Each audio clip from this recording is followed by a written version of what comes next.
started here with our presentation this morning.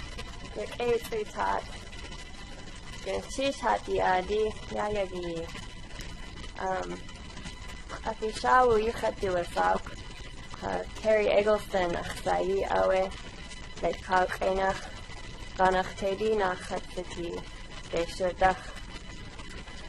my name is Keri Eggleston. My Tlingit name is Ishawu.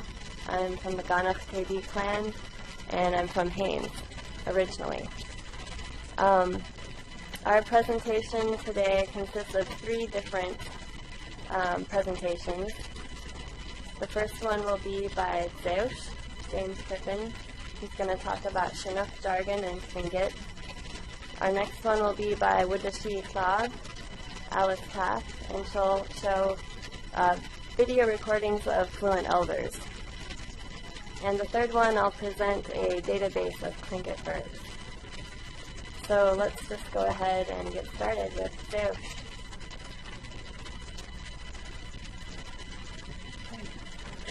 Chish, Rashaya, Pakakit, Ishitan, Stiknakadiyati, Shatin Kwan, I would like introducing myself.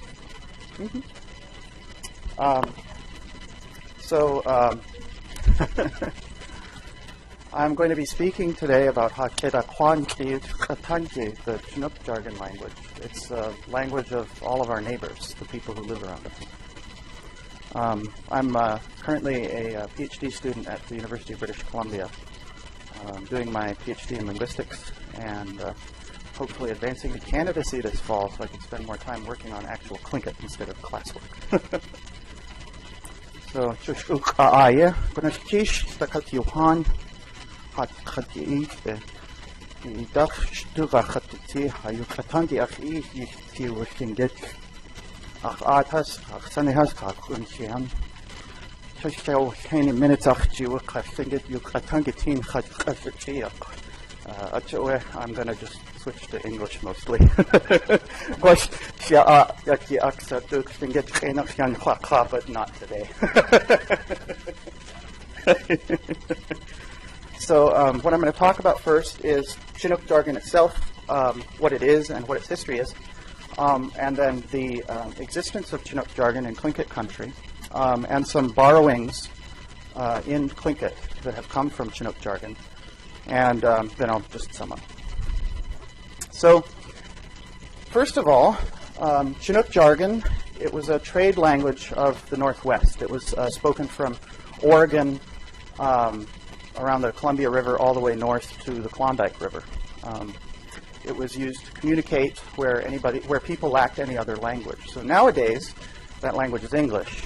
But in the early days of the European and American arrivals to the Pacific Northwest, Chinook Jargon was the lingua franca.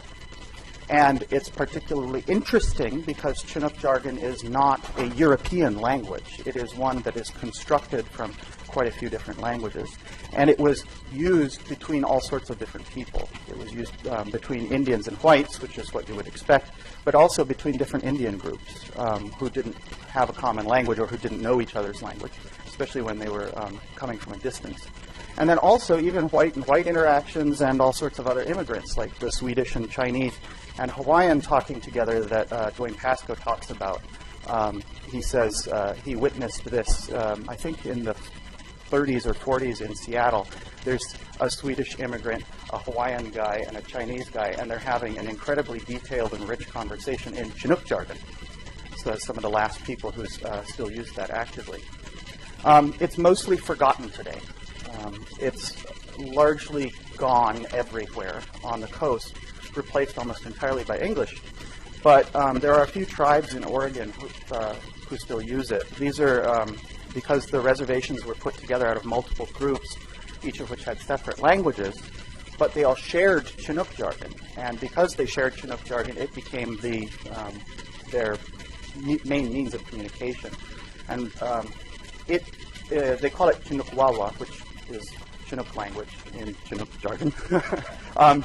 And it's gotten quite a bit different from the Chinook jargon that was spoken up and down the coast. It's become somewhat compacted, and it's more linguistically rich. Chinook jargon was not learned as a first language by a lot of people, so it was a good bit simpler. But this Chinook Wawa that was spoken there was, of course, learned by several generations of kids, and so it's turned into quite a bit different language than what I'll be talking about. Tlingit people never really interacted with that, so it's not really important for my perspective. So, because I'm a Tlingit. So, there's no standard orthography for Chinook jargon. There is for Chinook Wawa, but that's not what I'm talking about. So I'm just going to use a modified Tlingit orthography because it fits, as we'll see. The only difference is that in Chinook jargon, there's actually a difference between and so I'm going to write them separately. But in most, of course, in most Tlingit, there is no difference, and it's just written with a plain L. And also for the convenient cover term, I'm going to say non-Indian for anybody that isn't an indigenous person of the Northwest Coast. So that's French Canadians, Europeans, English, Americans, Chinese, Japanese, Hawaiians, everybody. It's a necessary distinction, as I'll get into. The best history of Chinook jargon is from George Lang, Making Wawa, the Genesis of Chinook jargon. His book is very readable for an academic book. It's almost novel in a way. It's the autobiography of the language, if you will. He starts from the very, very earliest days and puts together his record by using a lot of sources that people have ignored, like ship's captain's logs and things like that, to really start to understand what's going on with the language early on. It probably started with a thing called Nootka jargon. This was a very, very crude pidgin used between non-Indian sailors and the Nuchanos, or Nootka people from outer Vancouver Island. It was basically Nuchanos vocabulary that's been Englishified. And it was extremely primitive. It's basically just a handful of nouns and some verbs to make basic commercial transactions, and that's about it. It never developed into a real language because it was just used from sailors, so they'd show up for the summer and disappear, and then Nuchanos people would go back to using real Nuchanos. But because all of these outsiders, these Americans and English and so forth, they knew this, so when they came back and started to settle on the coast, they began using this, and it's formed the seed for what later became Chinook jargon. So there's a substrate in Chinook jargon of these old Nootka jargon terms. Chinook jargon really began with the founding of Fort Vancouver in 1824. Fort Vancouver is now known as Vancouver, Washington, just across the water from Portland. And it was originally a Hudson Bay Company fort. This is before the Oregon Territory issue had been settled, so the English and the Americans both claimed at the same time. Hudson Bay Company was mostly English and Scots managers, but the vast majority of workers were French Canadians of some flavor, and most of them were probably Métis, so from mixed heritage of Cree and French Canadian, or also Mohawk and a few other indigenous groups in Ontario and Quebec. The men are the workers. They're coming out here from back east.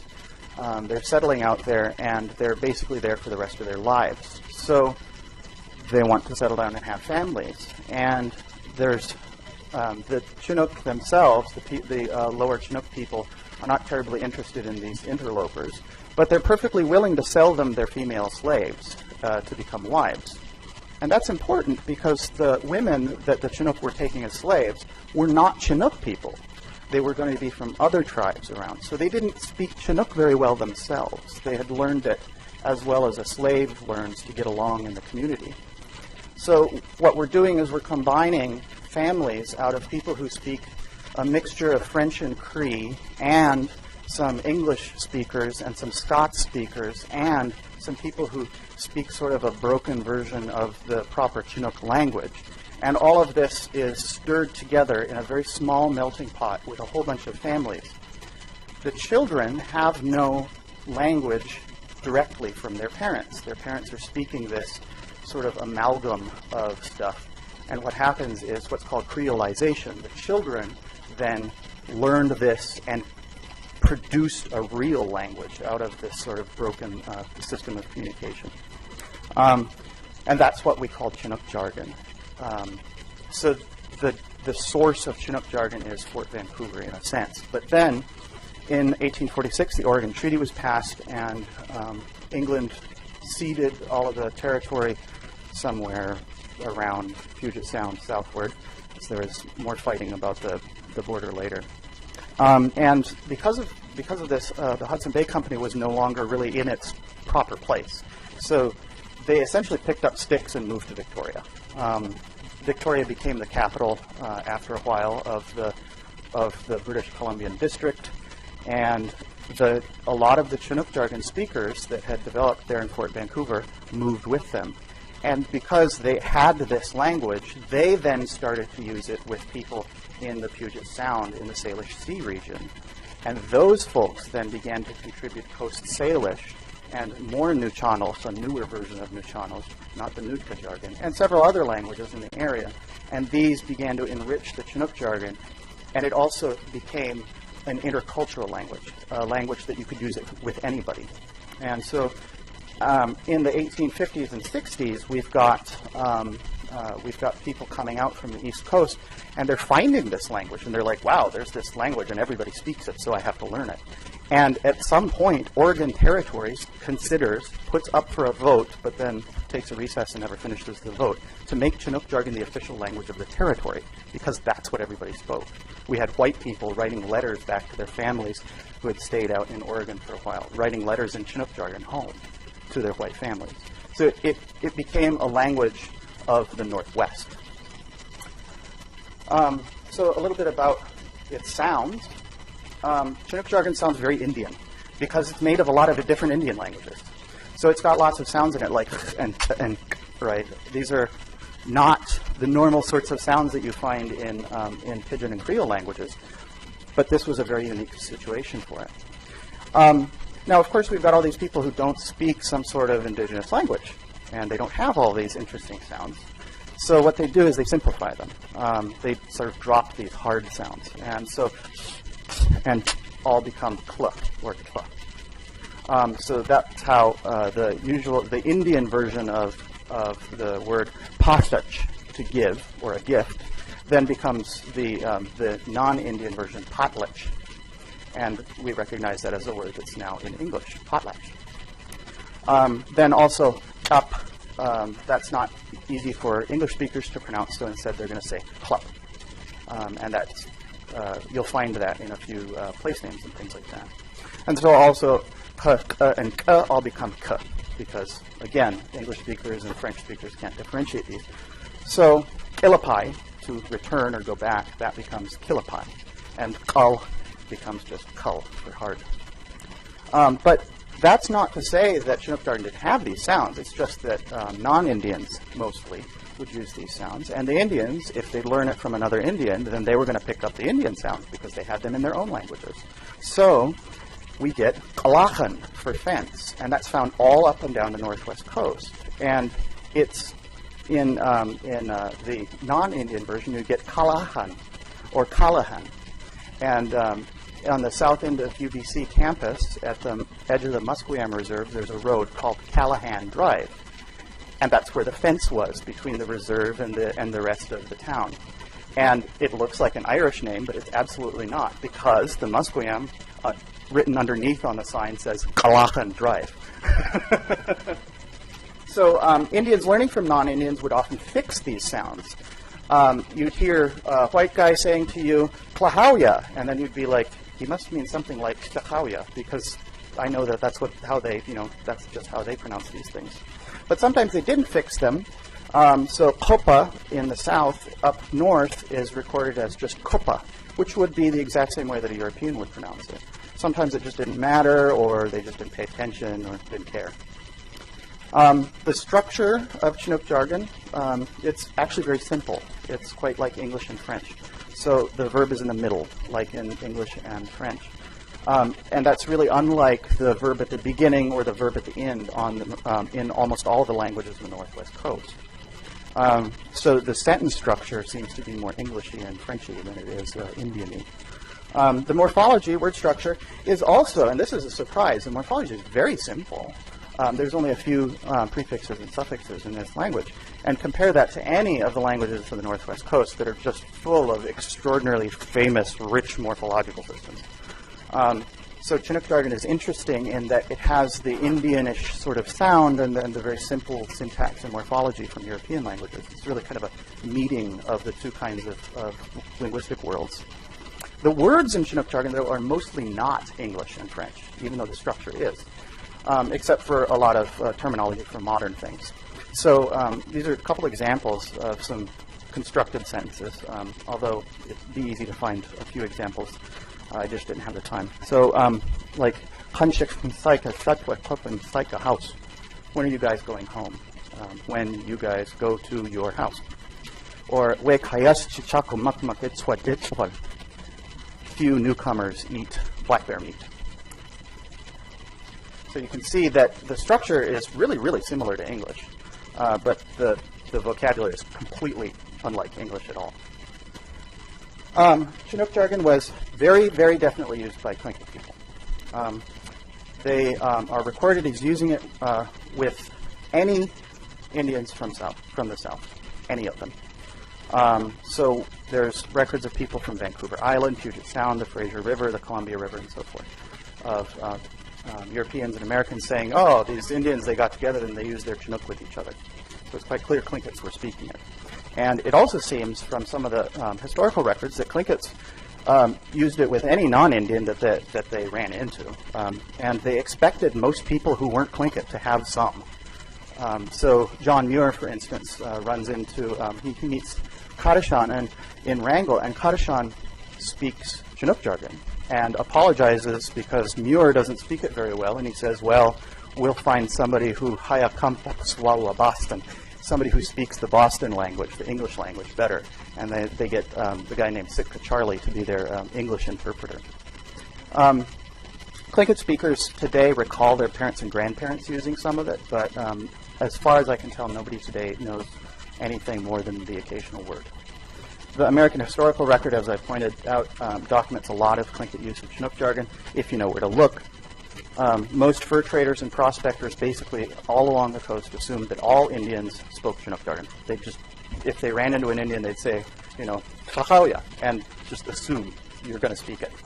And because of that, a lot of Indians began to assume that they should speak it, because that's what white people wanted to talk to, or talk with when they talked to them. So it became the default intercultural language. John Muir documented a couple uses in Wrangell in the 1870s. Your friend has a good heart. Directly from Tlingit, and hello, you good sleep. Or Owl Krause documented some use in Klukwan and Wrangell in the 1880s. Arthur Krause documented all the way up in Tagish country on the other side of the mountains in the 1880s. Lieutenant George Emmons documented it in Sitka in the 1880s and 1890s. So we know that it got quite far north, and that random Tlingit people met on the trail would probably try to speak with white folks in Chinook jargon. From our own perspective, there's very few people who knew any of it in the modern era that I have recordings of. Kasheikh Henry Denny, however, is an exception. He was Nechadi clan, Sanya Kwan. He was the head of the Nechadi. And there's some tapes of his in the Sea Alaska Heritage Institute's archive. This particular one, MC 11918, he discusses Chinook jargon explicitly. And he says, in them days, the only white man language they knew was the Chinook language. So when he composed this song, he sang it in the Chinook language. And I have the recording, and I think it should play fine. So I'll play a snippet of it.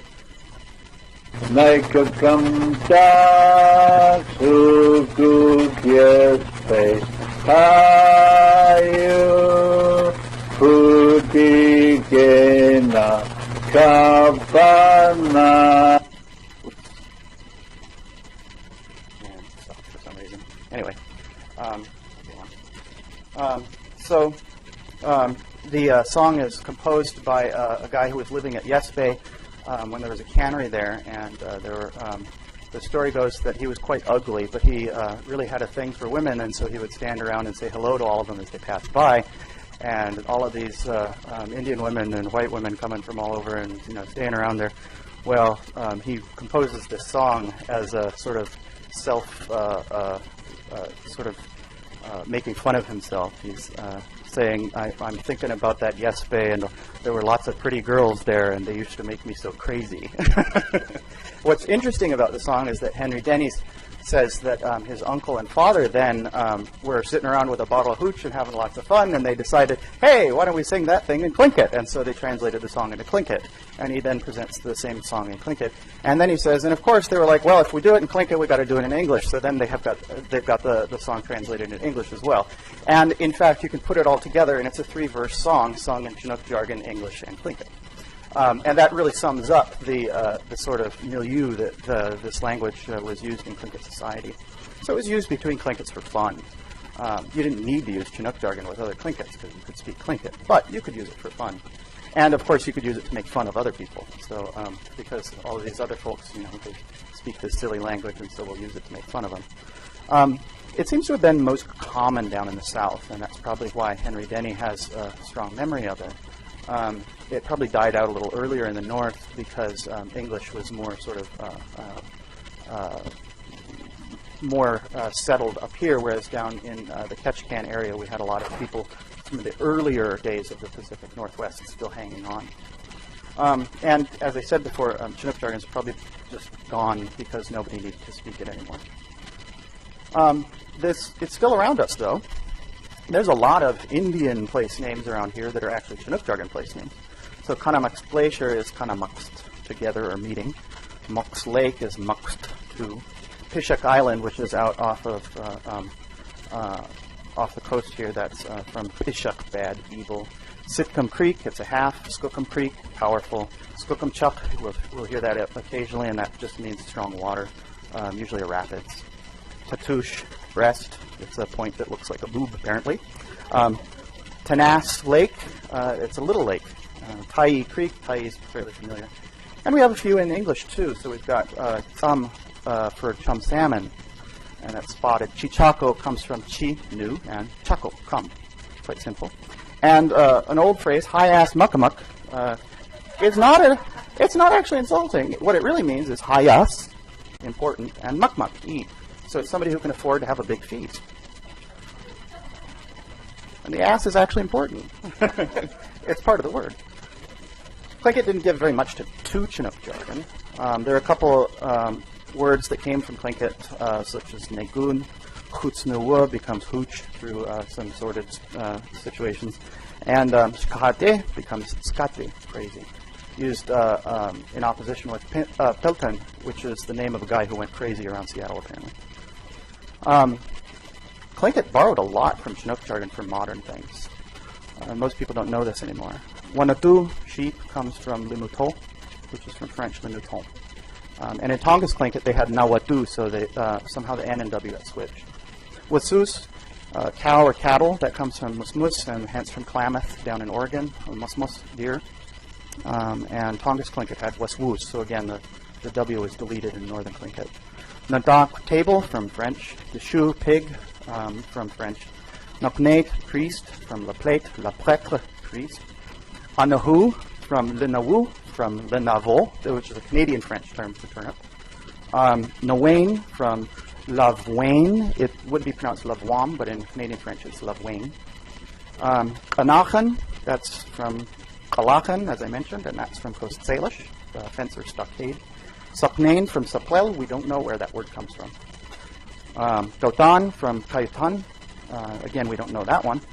Sitkosan is two words in Chinook jargon, sitkam, half, and sun, day, so noon. Nahain, stick game, from Lahale, and that's from Coast Salish, Slahal. Chanwan, from English, Chinaman. Now, from Lam, and thence from English, rum. And there's some surprising ones like Washington, which is from Boston. Gitchichwan, from King George and man. Watchwan, police. Donna, Sunday. these two are important. You can tell that they're not from English because the meanings in Chinook jargon are the same as the meanings in Tlingit. But the meanings in English are totally unlike. Dollar in English has never meant silver, but it always did in Chinook jargon because the early dollars were silver coins. Sunday, again, that meant week in Chinook jargon as it does in Tlingit, but it's never meant week in English. Kiswas, probably from Kismas. Gwinashish from Malashish. Gwit is from bit, dime. And in English, bit was 1/8 of a dollar, so a chunk of a Spanish dollar. I wanted to point out, too, because nobody knows Chinook jargon anymore. It's been dead in Tlingit country for maybe 100 years. People have reanalyzed some words. And so Washington is often said to come from Washington, but it's not. It's from Boston, because in Chinook jargon, the term for Americans was Boston. John Kendrick's Columbia expedition was from Boston in 1787, and most of all of the other Americans that came onto the coast were from Boston. People didn't think of America as a country. They thought of themselves as being from Boston. Even the English called them Boston men. And because of this, the word in almost all of the Northwest Coast languages for American is something like Boston or Boston. And in Tlingit, we have Washington just because we don't have a B. You can compare Navajo, Washington. So if we were going to borrow Washington into Tlingit, it would be something like Washington or Washington. It wouldn't be Washington. We wouldn't drop that syllable for no reason. Ginjituan is often analyzed as King George I, but that doesn't work. Man in Chinook jargon is from English man, and they would call English people King George man, King George man. There were King Georges in the 19th century. There were 3 of them, but they were 3, 4, and 5. One comes from like 1714, well before any Europeans ever came to the coast. So there was no need to refer to King George I. We would have called him King George III. But you could call any English person a King George man because through most of that century, they had some king named George. So they were men of King George, simple enough. But nowadays it's shifted and it means something like Canadian. So we say Kinchituan Koo for a Hudson Bay blanket. It's not really an English blanket because it's from Canada. And there's a couple Celts too. So Wakdana eyeglasses is directly from Chinook jargon, Dala Sichas, and silver eye or round eye. And there's also the name Danawak, which is probably from eyeglasses. And apparently he was given a pair by a Russian officer and wore them as a status symbol. So the name might have stuck because of the translation from Chinook jargon. Dikian Kawu is probably directly from Chinook jargon Sakhali Tai, which means almost exactly the same thing. And Auro Krauss says that American missionaries early on preached in Chinook jargon because they were too lazy to learn Tlingit. So Tlingit people would have spoken it, and they would have just started calquing the terminology, the religious terminology, into Tlingit from English. There's also a couple words that are interesting because they've been forgotten. Ichthus is fairly unknown. Aquins for apple. Kunsik for a cold or an infection. Sikkodana for a $50. Tik wagon. Sawash, Indian. This was never a negative term in Chinook jargon. What happened is English borrowed it from Chinook jargon and turned it into a negative term. In French and Chinook jargon, savage and sawash just kind of meant Indian. And in modern Chinook Wawa, it just means us Indians. So in Tlingit, it was just used for any Indian who wasn't us, or who wasn't Haida or Tsimshian, because they would have a name. And then there's a couple words, there's actually a lot of them that weren't borrowed into Tlingit, but we could use. So I'm just offering a couple here. Chishu, isaf for corn, chishu for oyster, kanui for an acorn, nash for barley, anakwas for a coyote. These are words that are used in Chinook jargon, and they would be easy to borrow into Tlingit, and they would probably fit the language a little better than trying to take them from English. So, in summary, it was a language used by both Indians and non-Indians. It was created from a variety of languages on the Northwest Coast, and even a little bit of Tlingit here and there. And Tlingit people learned Chinook jargon from both Indians and non-Indians, and they used it with anybody who could speak it. It really didn't belong to anybody. It was everybody's language. Many modern things in Tlingit actually come from Chinook jargon names simply because that was the language that introduced them. And Chinook jargon can still be a source of vocabulary if we're looking for a word. And most importantly, Chinook jargon is a part of our heritage that we shouldn't forget. It belonged to us as much as it belonged to anybody else. And if we still want to use it with folks from outside, we could try. So, thanks for listening to me.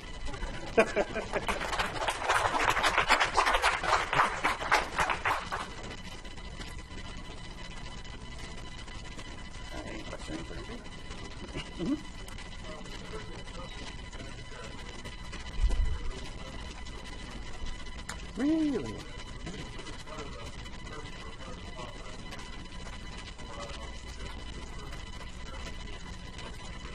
Uh-huh. What was the... Ictus. Oh, okay, okay. Yeah, I know Nora mentioned it to me once, and so that's how I know that she knew about it. And it's curious because in Chinook jargon it really just means what or a thing. So it's gotten a little bit more specialized meaning. I hypothesize that it's from standing on the dock, and some white guy says, you know, Nika Ictus, your stuff, to all these packages that are piled up. And the Tlinkits kind of think, okay, Ictus means packages and stuff that are being shipped. So it's gotten a little bit more specialized. Hmm? Yeah. Virginia? No, but I can give you a copy of the PowerPoint if you want. I have an article coming out in the International Journal of American Linguistics probably this fall. And it'll have this and a lot of long, detailed linguistic discussions. Hmm? Tanaquas. Yeah. In Chinook jargon, it's talapas. Yeah.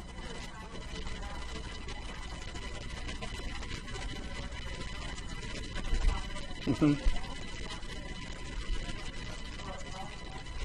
Mm-hmm.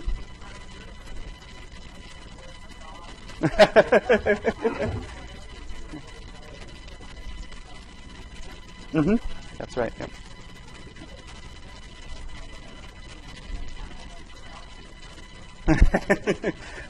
Which sounds like it's a brat, so it's kind of. Mm-hmm. Yeah.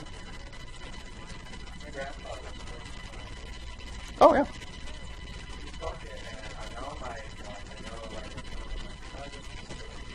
Mm. Okay, interesting.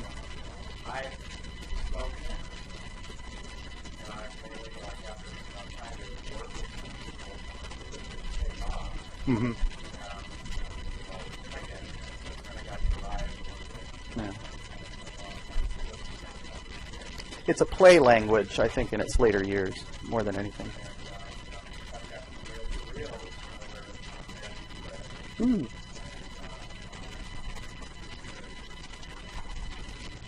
Mm-hmm. Mm-hmm. Oh, that'd be interesting to hear. Uh-huh. Uh-huh.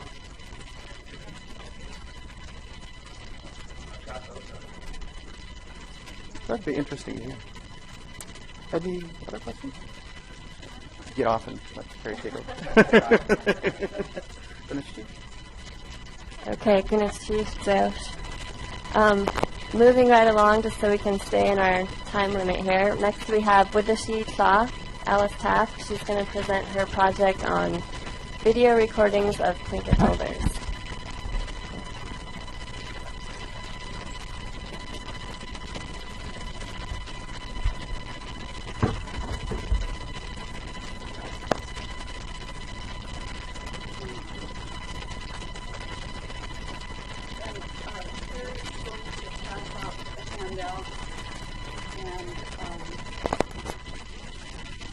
Sign your door prize list if you're interested in the door prize.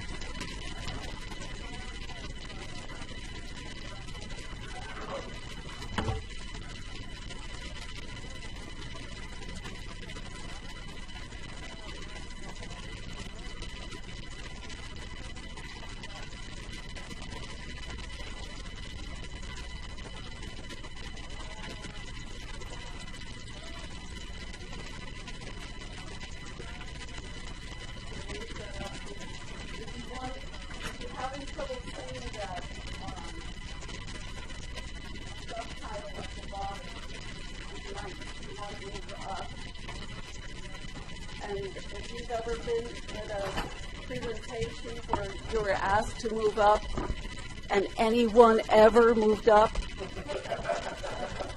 No, one person. Okay.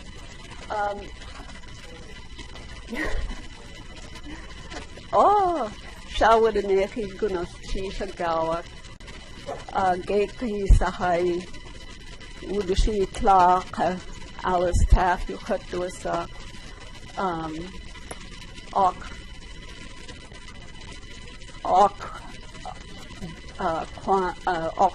Ok Bay,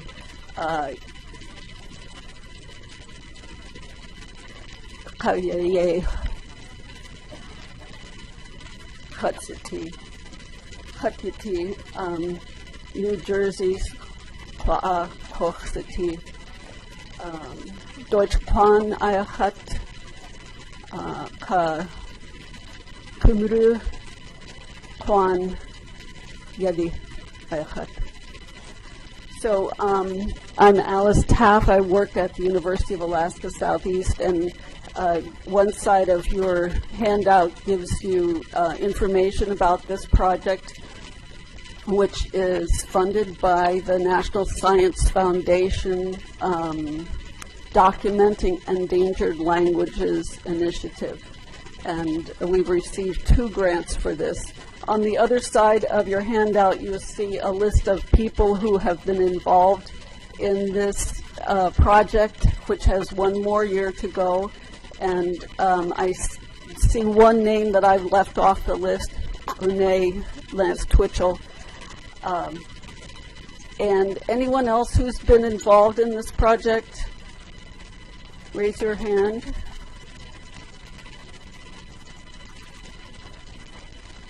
Good enough, Chief. So we have elders who are recorded speaking to each other in unscripted conversations. So these spontaneous conversations play on the setting in which they're found and the people who are speaking, how well they know each other, and what they're doing. We have a lot of help from people to arrange the recordings and then translate. For 1 hour of recording, it takes, with a very accomplished translator, about 12 hours to translate. And to transcribe, to write the Tlingit, for a very accomplished transcriber, it takes about 30 hours. Then maybe another 10 hours for proofreading, and then another 5 to 10 hours for preparation of the materials. I'm going to show you these recordings today in a format that allows us to play and hear and rehear and have the subtitles scroll. Some of these recordings have not been proofread. Some of them haven't been transcribed yet, but we'll see how it goes here. I have tested this morning, but the settings have been changed. So we'll first see if the audio works. This first conversation is among 2 men who know each other very well, Smitty Katsik on the left and Joe Hotch on the right. They're sitting in the A&S Hall in Thakwan. And so this is a conversation between 2 men who know each other very well and are sitting in the hall at home and being recorded.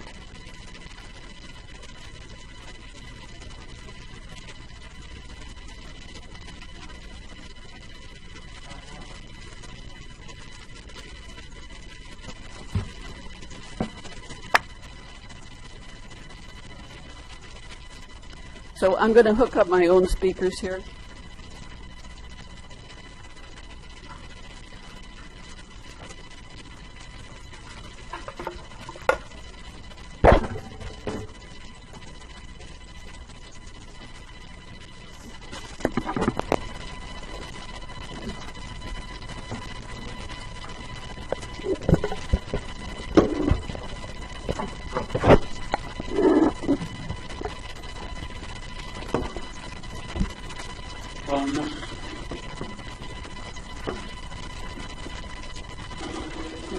Sami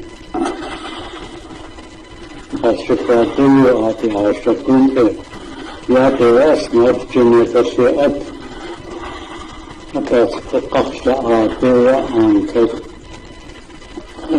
أعطيتم يخشى تشكفت قفاد تشكف من تاجيكي وكين تتقاجي كيا تنكت عشادي هم كيا وشخن بسطاعة جن يا أسلواتك قصد تشخن كيان كفايس يندوا تقصنيس المقاج تدري سنة يدك كي تشخن كيانك خاطئة أقا تشتيه تشتيه أيا فأخجن كل رجس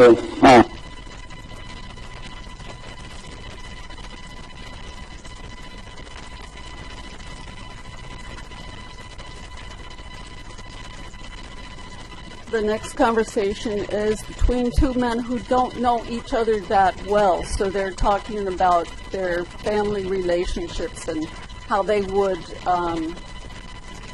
be able to interact based on that. We have David Katzig on the left and George Davis on the right.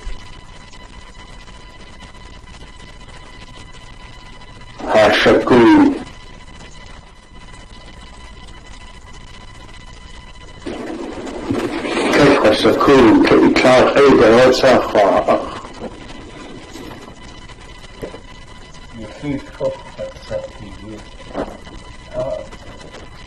فنأتي فنكتنا فأخذ السكون كفة سكون يوسع كوكبا يتمكين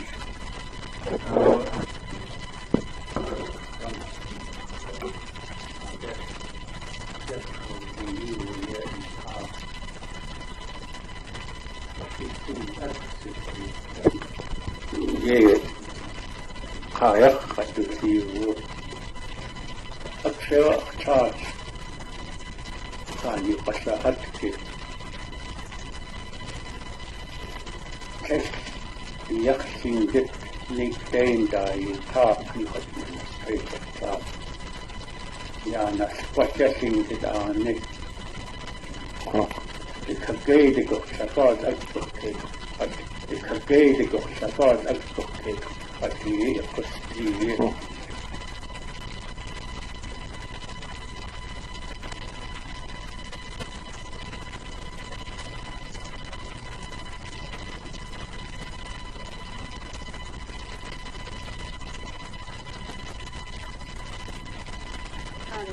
Next we have Helen Sarabia on the left and Florence Shakely on the right. And this is a situation where two great-grandmothers are handed a baby. And what happens?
So you can see the marker in the middle here. You notices a chunk out of a longer piece. I'm giving you a couple minute shots of maybe 10 of the 79 recordings that we made. So we made a follow-up to this that we haven't had time to translate or transcribe, but I'll just play you a little bit of it.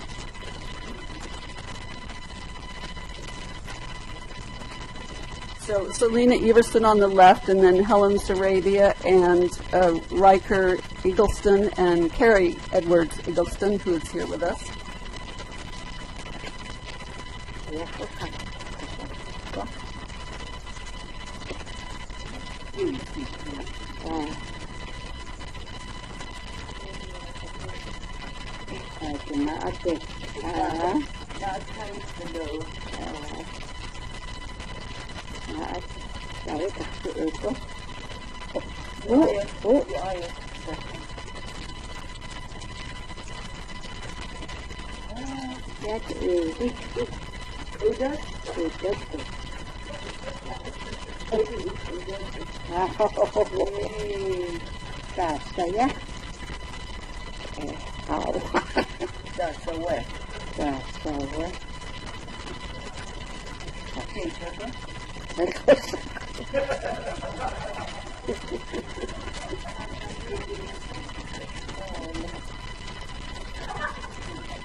So the point of these recordings is, as you saw in your handout, for people to have examples of all kinds of different types of talk. A lot of people don't have great-grandmothers in their homes to interact with their babies in Tlingit, so this is a small example of that.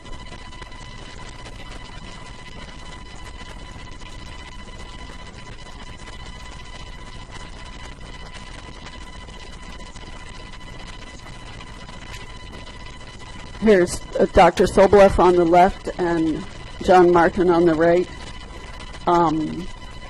getting ready for being recorded. And Dr. Sobolev tells us the story.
The next recording was made for the Goldbelt Heritage Foundation Verb documentation project.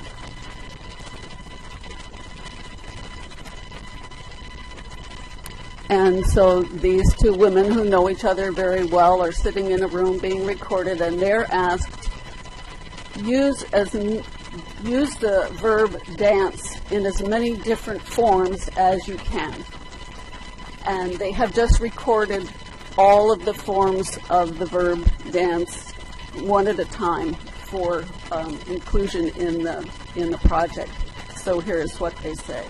We have June Pigdies on the left and Anita Lafferty on the right.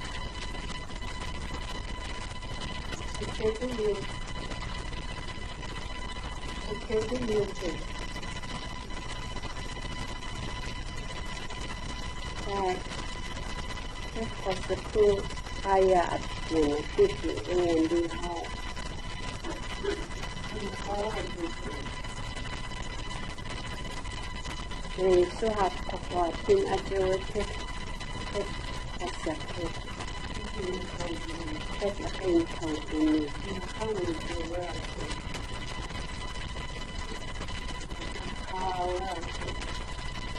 Aguantania di dat at sisi awtek tahan ana aktin nigo tuwaka sisi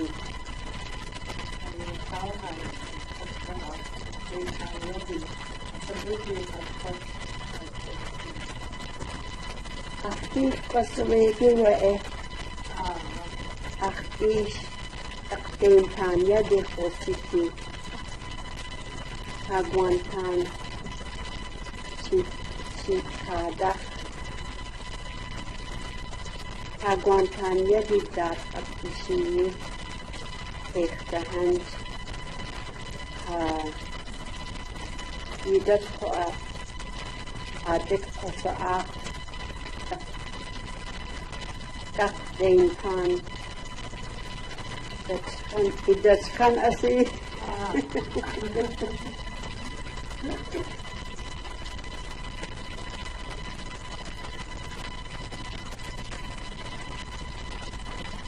We've traveled around as much as we can to communities that are interested in having us come.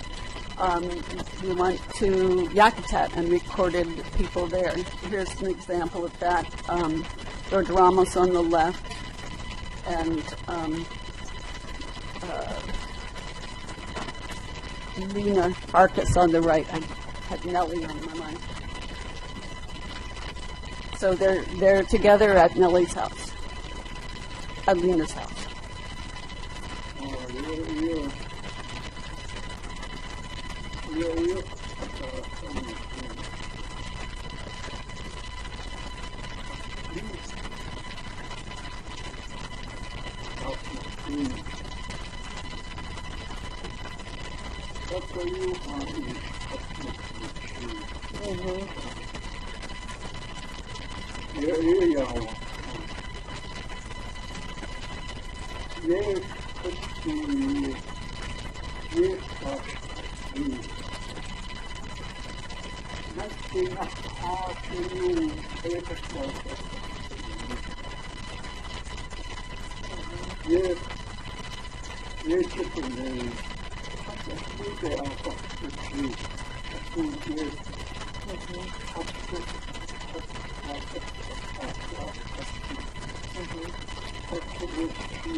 I'm just going to show this feature of being able to repeat.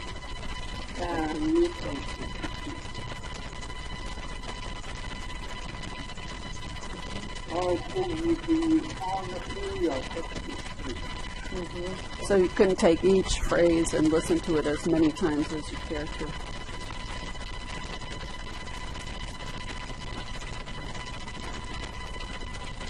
We also traveled to Canada, to Atlin, Teslin, Carcross, and Whitehorse, and recorded there.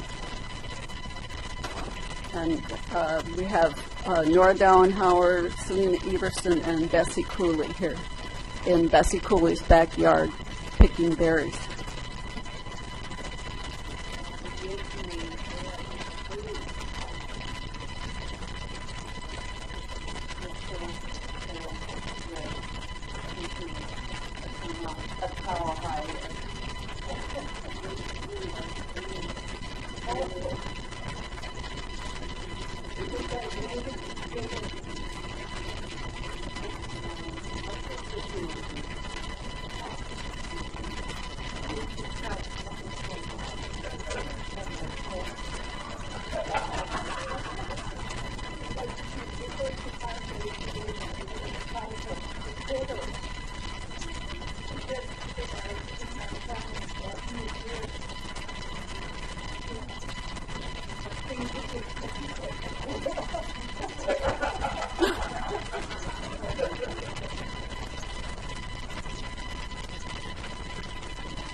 Now, here's one of two women who are talking about the handwork they've been doing.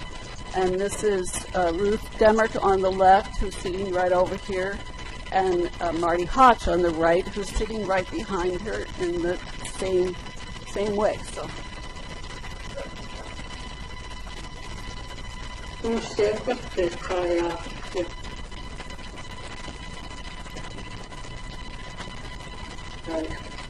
Kwahe, it was a cool that's a Kari, what you could ud.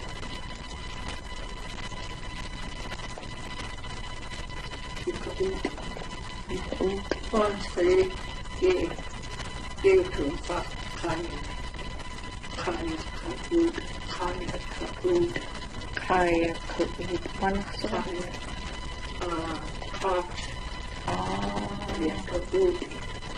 huh, that's only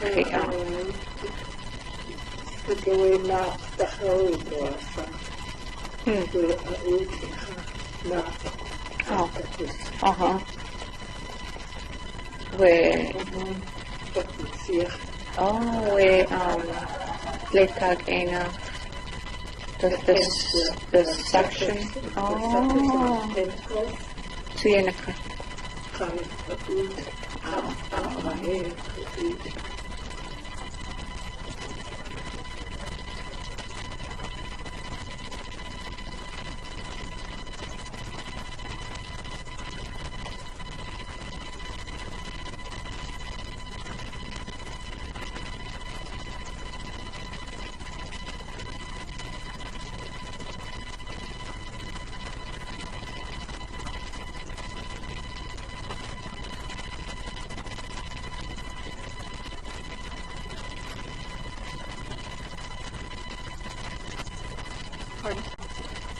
Yes, I'm. One of these disappeared, so I'm going to restart it here for you.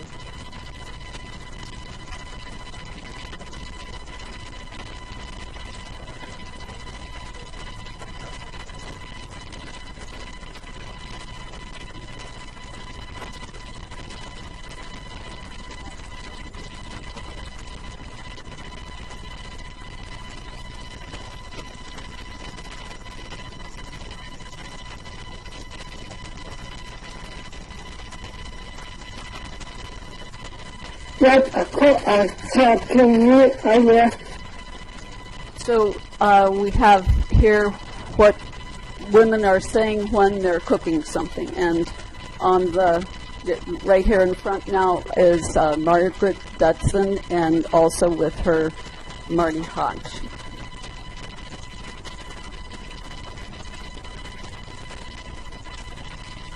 Musta oli ajuksi käytetty.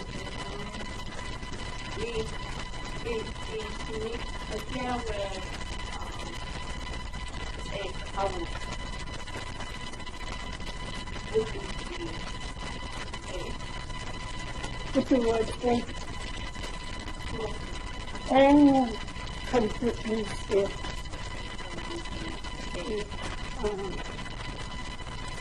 Completely still.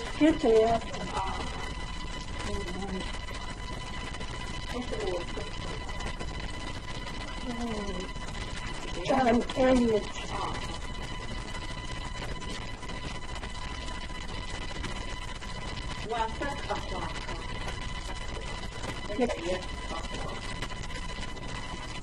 Ja, I can touch. I can do a hot. It's a cricket.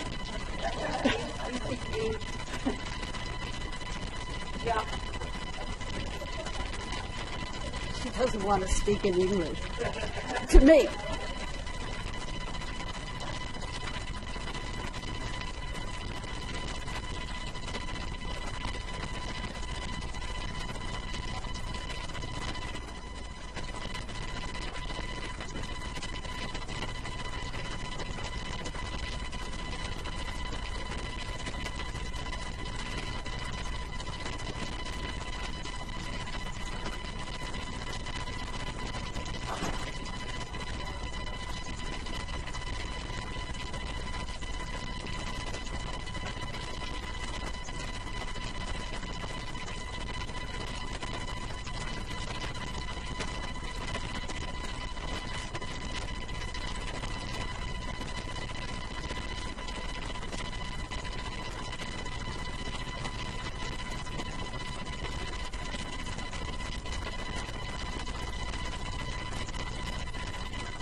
We have Martha Van Heel on the left and Marcia Hotch on the right, two women who've known each other forever and who have just been talking about their family and the relationships in the family and who's who.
finish up with Joe Hotch.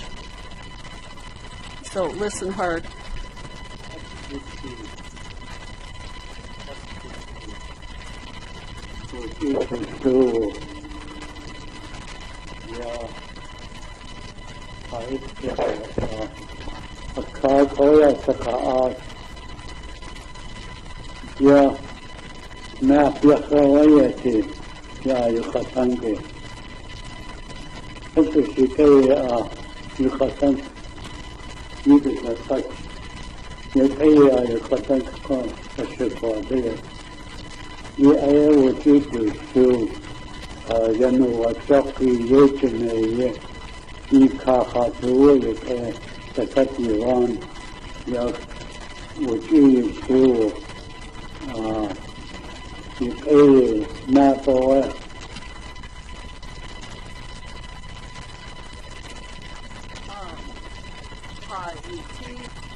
Outdoor prizes.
Okay, Keri is next, and she shouldn't have to introduce herself. So I'll just say that we depend on her so enormously as we do on James to explain the ins and outs of Tlingit language to us in their current discoveries.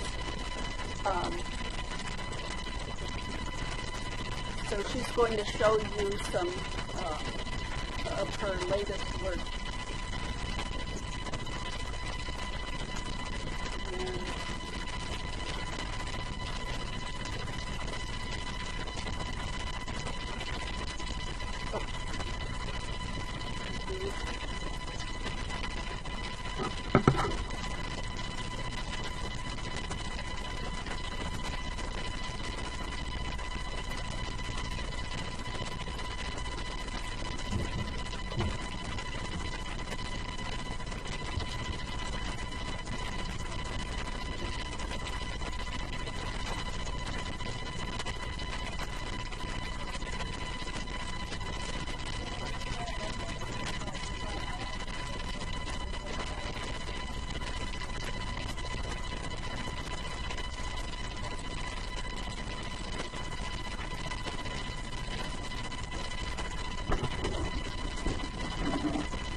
Okay, so I'm going to talk about the 575 Tlingit Verbs database today.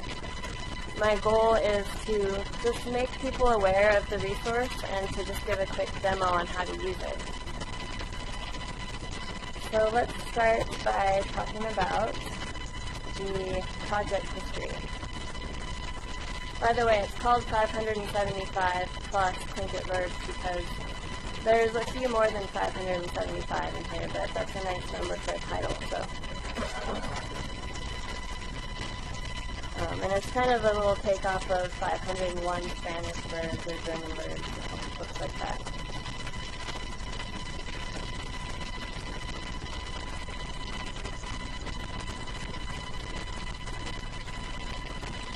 I don't know how to use a Mac, so Alice is going to have to help me. Oh, I did. Yeah. Okay. Okay, so this project was started by Dick and Nora Downhauer about 25 years ago. They sat down together and documented about 30 complete paradigms of 30 different Tlingit verbs. From there, I picked up the project through the Alaska Heritage Institute and got funding through National Science Foundation. And then most recently through Gold Belt and funding from the Administration for Native Americans. So I've been working on this project for about 7 years now.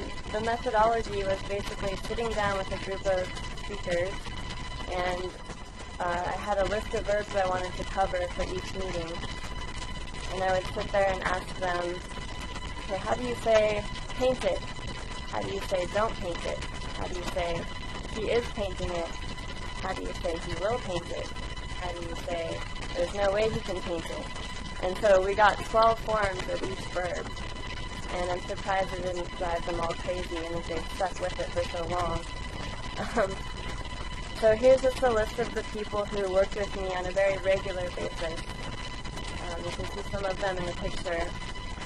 But we had Lillian Austin, Irene Cadiente, George Davis, Anna Katsik, David Katsik, Anita Lafferty, John Marks, June Pagis, Helen Sarabia. And then whenever I would travel to Sitka or Yakutat or at an immersion retreat, I would sit down with whatever elders were willing and ask them for paradigms as well. And that includes a whole long list of people, including Ruth Demmert, who is here in our audience. I don't see anybody else in here that contributed, but lots of people helped with this. And in addition to the Downhauers, Jeff Lear was also a huge help in getting me started on this project. He spent hours with me on the phone. So,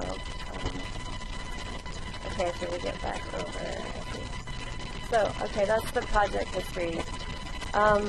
I'd like to say something really quick about why are we doing this? Why are we documenting Tlingit verb paradigms? If you've ever studied Spanish, you know that if you learn how to conjugate verbs that end in AR, you can apply what you learned about one verb to the next verb. It's a very predictable, very regular pattern. But when you study Tlingit, it's not that way. The end of the verb word is the verb stem, and that's the part of the word that gives the meaning. So, like the word, the to, he's reading. The last part, the to, means to read. So that verb stem, any verb stem in Tlingit can have up to 3 different variants. And by that I mean the vowel in the stem can either be long and high, long and low, or short and high. And we don't know without collecting all of these forms from fluent speakers which form is going to occur in each verb tense. And so if we don't do this for as many verbs as possible, we'll just never know how to say the ones we didn't document. So I think it's very unpredictable in that respect. So let's go back home. And let's just start by looking up a word. So there's 2 ways to do it. You can do it through the Tlingit index, and here you see the Tlingit alphabet. It's very long. There's about 50 or 51 letters in the Tlingit alphabet. But we're going to start with the English index. And it's a much shorter alphabet. Can somebody give me a verb in English that we'll look up? And please don't say run or walk or anything like that. Huh? Laugh. Thank you. So we'll start by clicking on L.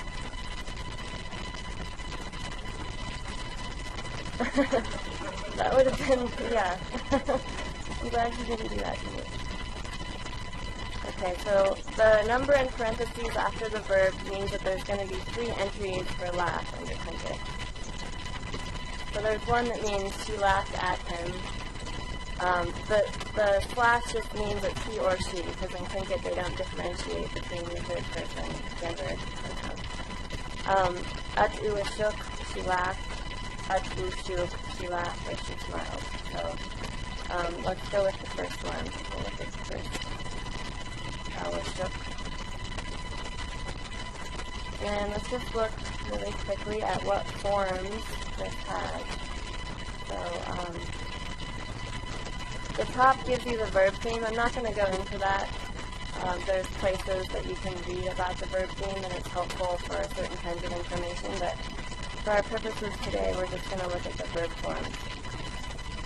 So, in this case, there's no command form. The imperative is the command form. And for all of these linguistic labels, I've put in parentheses sort of general, basic English translations so you know what imperative means. So apparently in Tlingit you can't say, laugh at him. The speakers didn't like that, so it does not occur as what we use when we can't come up with a verb form. But you can say, don't laugh at him. Take ichu, both singular and plural here. The next form is the imperfective, which is basically the present tense. Kashuk, I'm laughing at him. Ashuk, she's laughing at him. I don't give all of the subject prefixes because that's something you can do on your own when you learn a little bit about the language. That part's predictable, so we don't waste our time writing down everything that is predictable at this point. We have the negative, tek kashuk, I'm not laughing at him. The repetitive, ashuk, she laughs at him or her or it regularly. The perfective, which is like the past tense, kwashuk, I laughed at him. The negative perfective, tek kwashuk, I didn't laugh at him. The perfective habitual, kwashuk, which means I laugh at him every time X happens. Every time he does that, I laugh at him. It can also mean I would laugh at him in the past. Like when we were at fish camp together and we would be messing around, I would laugh at him. The negative perfective habitual, tek kwashuk, I haven't laughed at him yet.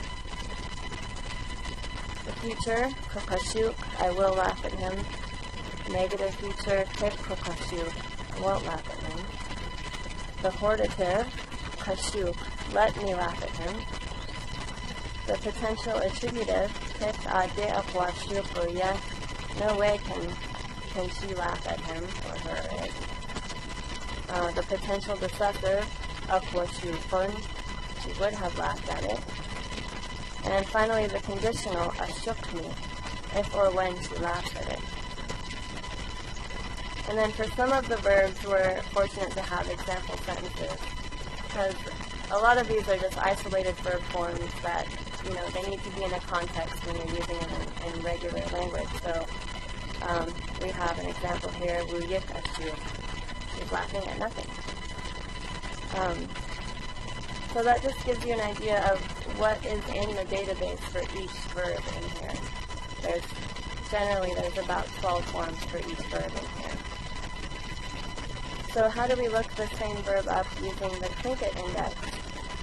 You have to be able to pick out the verb stem of the Tlingit form to look it up in Tlingit. So if you're a beginner, you can still use this resource, you just have to use the English index.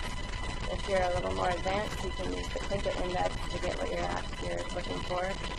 In this case, shuk is the verb stem. If you look at the theme, it's the last element in the verb theme is going to be the verb stem. So to find this verb in the Tlingit index, what letter do you guys think we would look at? SH.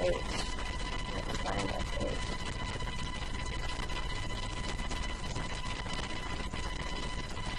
Okay, so here's our list under SH. Shuk. We'll click on that. And here we are again, back at the same verb.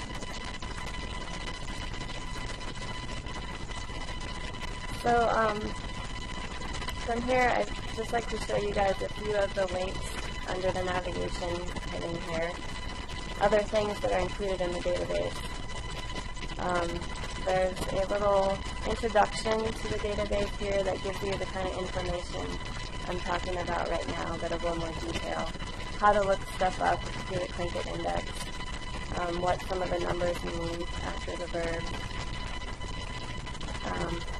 Audio files of fluent speakers. So there's 5 verbs in the database that we recorded elders pronouncing each form, and Alice helped us do that. We saw one of the videos involved just a minute ago. So we only have audio for 5 verbs because it's a huge project. It takes a lot of time and funding, and we just haven't gotten there yet. And while it's important to have the audio, there's so many resources available that teach people how to read Tlingit that if you go to those resources, learn how to read the language, and then come and use this, you can make it work as it is currently in the meantime. So let's look at Cook It. This has audio just to give you an idea of what these audio files are like. You scroll down, and over on the right-hand side, there's a little icon that says Listen. So you click on that, and you're going to hear elders pronouncing these forms. Let's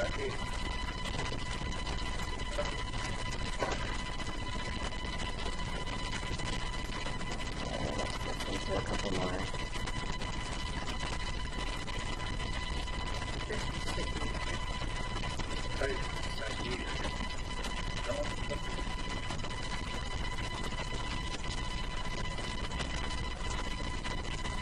Okay. So that just gives you an idea of the audio. There's audio for all of the forms in here, for 5 of the verbs, and you can access all of those through that link I just showed you. There's frequently asked questions. There's just a few here, and I think I've touched on most of those topics already. Descriptions of verb tenses and aspects. So I mentioned that there's 12 tenses documented for each verb in the database, and for each one I wrote up a description of what's involved in the tense. So what prefixes are required, what suffixes are required, what other kinds of information do we know about the perfective, like which form of the classifier does it use, what happens to the verb stem. All of this information is given for each of these forms. Is that okay to open this?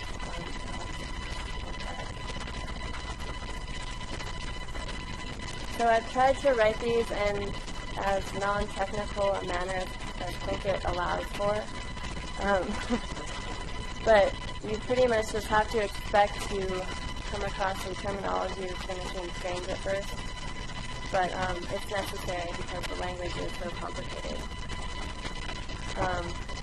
So just to give you an idea of what's in these, there's a lot of examples, and I kind of try to walk people through what's involved in each tense in a gentle way. So they're anywhere from like 5 to 7 pages each. There's a lot of charts like this that give you the different conjugations. So that's what those are all about. Now, okay, so all of those are here as attachments. You can access those from this link.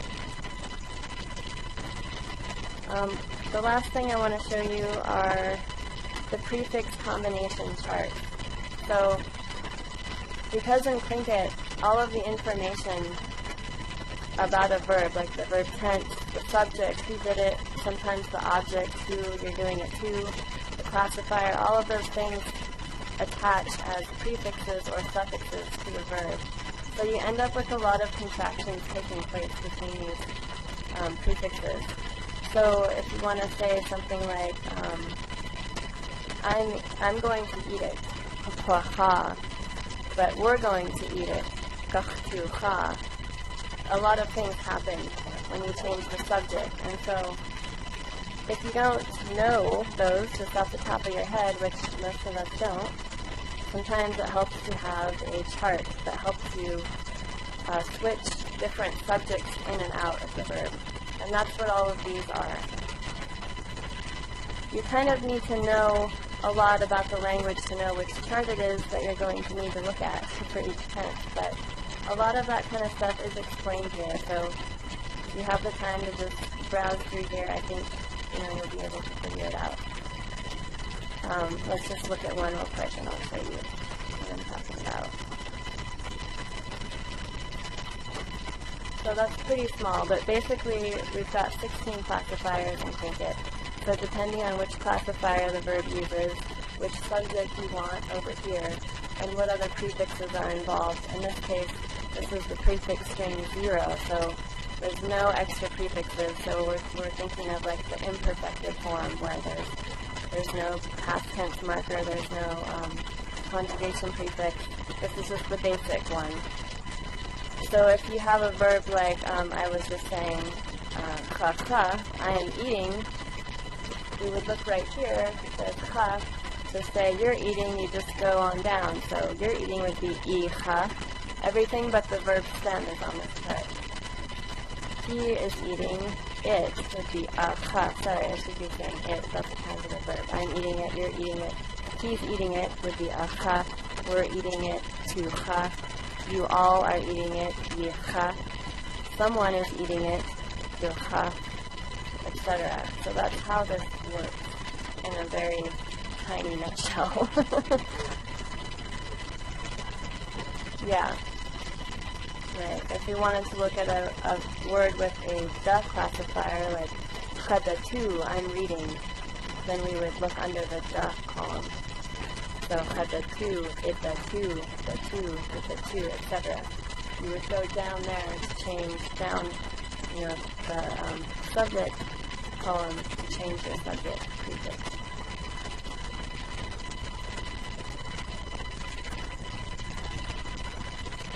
Yeah, so, right, exactly. So if you had a verb with, like, for to write, I'm writing kakashit, or kakashit, I can't remember.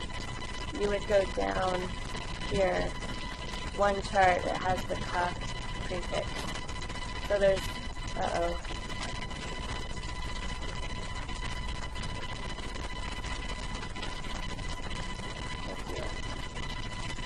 So thematic prefixes are another thing that's included in each of these charts. You get the ka is on the second page, p on the third page, and what's the other one? Jip. So they're all included here.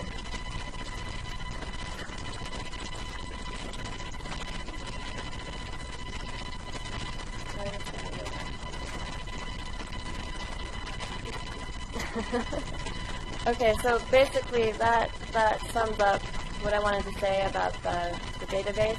And does anyone have any questions or thoughts or anything they want to share? That's a good question. Well, the goal, I mean, eventually I would really like to see 2,000 Tlingit verbs, to feel good about how many we have in there. And I am continuing to apply for funding to keep doing the research. I just was informed that I did not get funding from National Science Foundation this year. We're hoping to do 3 more years, but I'm going to keep applying, and hopefully we'll be able to keep up the research. So, let's see.